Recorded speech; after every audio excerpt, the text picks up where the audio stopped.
Jeg synger en mystisk sang, hvor jeg ikke kender omkvædet, og til gengæld så har jeg grublet over, hvordan den kan synges.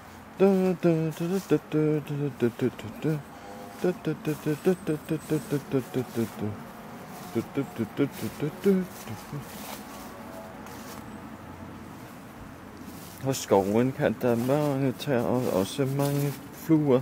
Jeg tror, at de alle sammen falder ned. Ulehulen. Ja, en mærkelig sang. Til gengæld er den lang.